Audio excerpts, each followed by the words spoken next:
Okay, so now we are going to proceed to the upper GI component of our fluoroscopic procedure.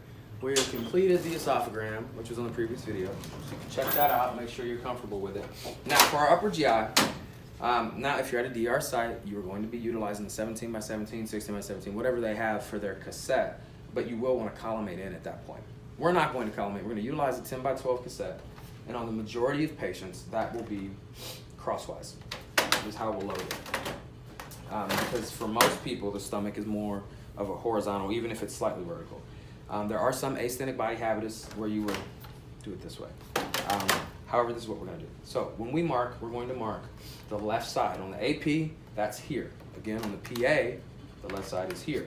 But I like to put it right there because the stomach, if I'm centered well, will come down. The esophagus will enter here. It'll curve around and back. That's what I'm trying to visualize. There's nothing down here I need. The duodenum's going to come off here, so I'll do it that way.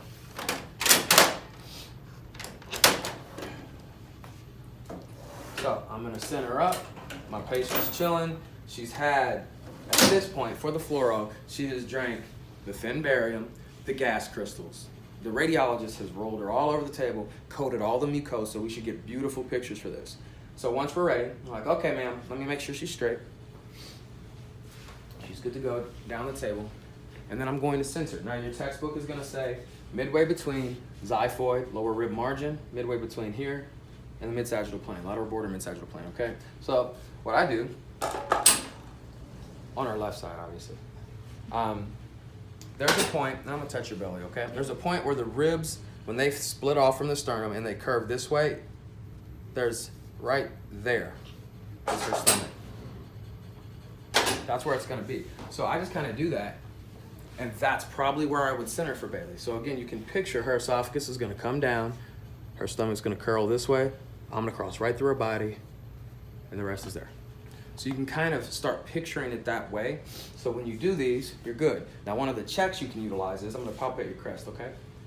His crest is going to be about L4. So you can just kind of count up, 3, 2, 1. It's about right, okay? So you want to be L1, L2 is about where you want to be. So you can use that as a check. I like to do it because it just makes me feel good, all right? So then I would have her blow her breath all the way out, take my exposure, and there we are, okay? So that would be my AP. And then bend your right knee, grab your left shoulder with your right arm, and roll away from me. So we're gonna go in right about there. The average is 45 degrees, and it usually works for most folks. But again, I was watching the fluoroscopic monitor during the procedure. So I'm gonna take a mental snapshot of how she was positioned when the pylorus and the duodenal bulb was demonstrated on the spot images from the radiologist. So I know how far to oblique her, or I have a pretty solid idea in my head. So again, I am going to make sure her arm's not in the anatomy. Her stomach is right there. Now your book is gonna say midway between her midline and lateral border. So I'm not quite there. But if I do that, I am going to be look at all this light on the table. So if I wanted to collimate that off, now I'm probably going to clip the proximal duodenum, okay? Or duodenum, whatever you want to say. So I'm gonna open it up again, and I'm gonna shift her over, a lot like I do the ribs. If I have the space, I'm gonna use it. Now, if Bailey had a big old belly, then I wouldn't see any light, and that would be okay. All right, so I'm about there. I'm still centered on her stomach. Again, it's gonna come down, and it's gonna curve back towards me. All right? So that's where I would center for her LPO of her upper GI. Can you see it? Okay, there it is. Then I'm steal my sponge out. Okay, ma'am, this is gonna be a little uncomfortable, so I apologize. Roll on your stomach, face that. Okay, so now I'm going to my PA projections. Very important when you do the PA projections that you swap your marker or you're marking the wrong side of the body. The cassette remains crosswise.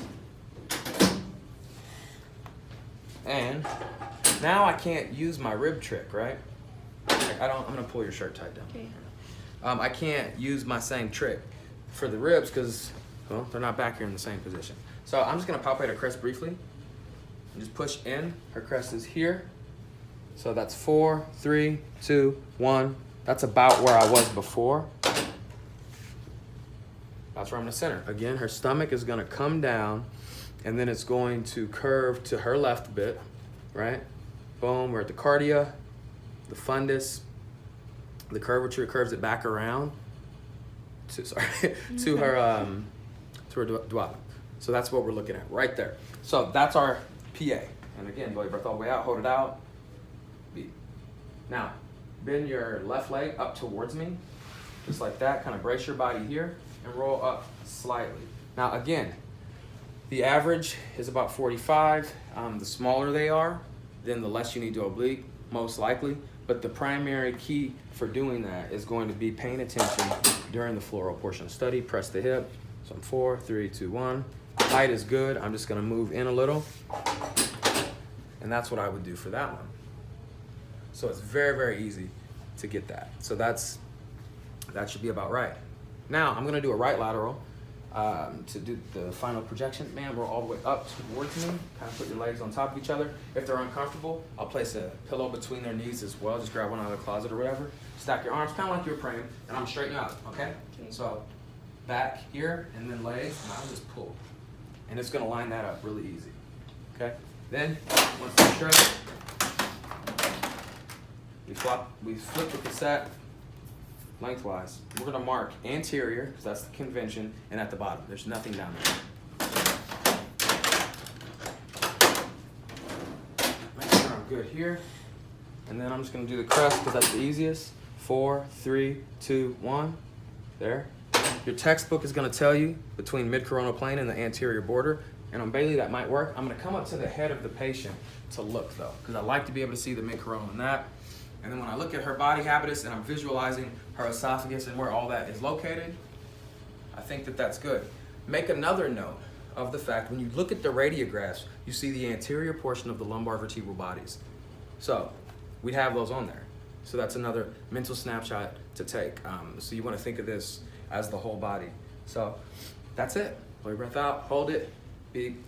That's the end of the study. So